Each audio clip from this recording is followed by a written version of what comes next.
Venkateswara gold తాకట్టులో ఉన్న మీ బంగారాన్ని విడిపించి కొనబడును. సో నారాయణమూర్తి గారిది కూడా మంచి ప్రయాణం మీ ఇద్దరిది. చాలా వీళ్ళందరికన్నా ఎక్కువ నారాయణమూర్తి గారిది. ఎందుకంటే భావజాలం ఒకటే కదా, చేత ఇద్దరు పోటాడుకొని ఇద్దరు మాట్లాడుకొని ఇద్దరు చేసి ఒక స్క్రిప్ట్లు అనుకొని ఆయన స్క్రిప్ట్ ఇచ్చేసి వెళ్ళిపోతే నేను డైలాగులు రాసి అది. సో సుమారుగా ఇప్పుడు ఆయన ఒక 10 సినిమాలు చేశారనుకోండి, 10లో 8 మీవి ఉంటాయి కదా, లేకపోతే 7 వరకు అన్నా ఉంటారు కదా? ఉంటాయి ఖచ్చితంగా ఉంటాయి. లాస్ట్ మీరు చేసిన ఫిల్మ్ ఏ సార్? ఆయనతో ఊరు మనదిరే అనుకుంటా. అన్ని సక్సెస్ఫుల్ గా రన్ అయినాయి.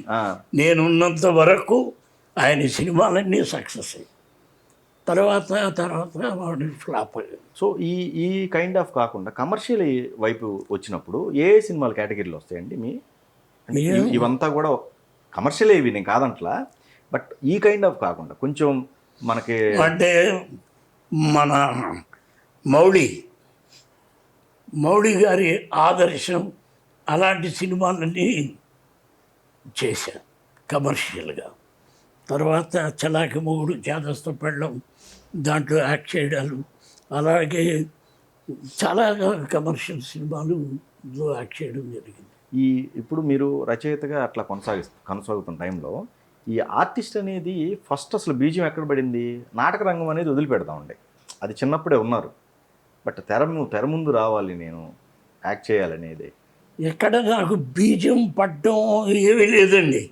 యాక్చువల్గా ఒక నాటకాన్ని చూసి బిఎన్ రెడ్డి ఆయన తన సినిమాలో యాక్ట్ చేయించాడు. అలాగే ఒక నాటకాన్ని చూసి మధుసూదన్ రావు గారు ఆయన సినిమాల్లో ఛాన్స్ ఇచ్చారు.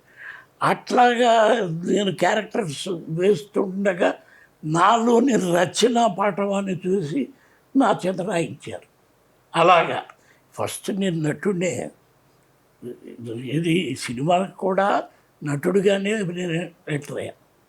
కాకపోతే రైటింగ్ సైడ్ ఇష్టం వల్ల రైటింగ్ సైడ్ ఉండాలి వచ్చింది అది. ఓకే. తర్వాత ఇక ఒక దశ వచ్చేటప్పటికి దాసనారాయణరావు గారి సినిమాల నుంచి బయటకు వచ్చి రాధిక నన్ను సీరియల్ చేయమని ఎక్కువ చేసింది, ప్రెషర్ ఇచ్చింది. అప్పుడు నిన్నే పెళ్ళాడతా అని ఆమె సీరియల్తో స్టార్ట్ చేశాను. అది that was the first 1000 episodes. అంటే దక్షిణ భారతదేశంలోనే 1000 ఎపిసోడ్స్ చేసుకుని నిన్నే పెళ్ళాడతా. తర్వాత గురుగారు అక్కడ చాలా సీరియల్స్ రాసేసారు. అప్పుడు మనం ఇది పెడదాము, ఒక 100 ఇక్కడికి మళ్ళీ హైదరాబాద్ పిలిపించి తను నా చేత సీరియల్స్ రాయించారు. అలా రాయించిన ఒకానొక సీరియల్ అభిషేకం అనే సీరియల్ 15 సంవత్సరాలు ఆడింది. అంటే వరల్డ్ రికార్డు, కరెక్ట్, ప్రపంచ రికార్డు. 15 సంవత్సరాలు ఒక సీరియల్ అంటే చిన్నపిల్లలు పెద్దవాళ్ళు అయిపోయారు. అంతేగా మరి.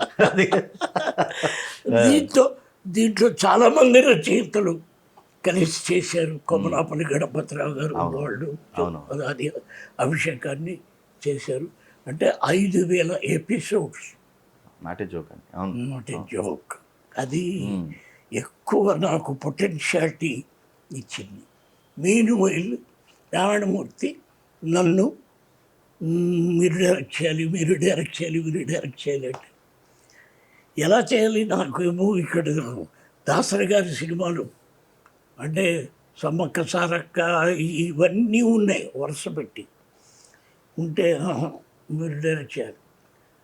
అప్పటికప్పుడు ఒక కథ అనుకొని కథ తయారు చేస్తుండగా ఇక దాసరి గారి దగ్గర నుంచి బలవంతంగా లాక్కెళ్ళి తెలుగోడు అనే సినిమా తీయించారు నా చేత. అఫ్కోర్స్ అది మీరు అన్నట్లుగా ఎర్రదనం ఎక్కువైపోయింది. అంటే ఆనాడు బ్రిటిష్ వాడి కాలంలో ఒక ఇది ఉంది, ఏంటయ్యా అంటే ఎదురు తిరిగేతనం, తుపాకీ చేత్తో పుచ్చుకునేతనం. అదే సమయంలో తెలుగువాడు మాత్రమే 2 చేతులతో 2 కత్తులతో పోట్లాడాడు.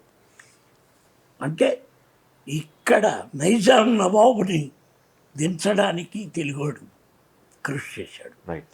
అక్కడ వాడితో యుద్ధం. అలాంటి అది తీసుకొని ఆనాడు ఆయుధం పుచ్చుకున్న తెలుగోడికి ఈనాడు కూడా ఆయుధం పుచ్చుకోవలసిన అవసరం ఏమిటి ఆ నేపథ్యం. ఆ నేపథ్యంతో తెలుగోడు అనే సినిమా తీశాను. అది బాగా ఆడలేదు, బట్ ఇవాళకి దాంట్లో సాంగ్స్ మీరు నొక్కితే కనిపిస్తూనే ఉంటాయి, వినిపిస్తూనే ఉంటాయి.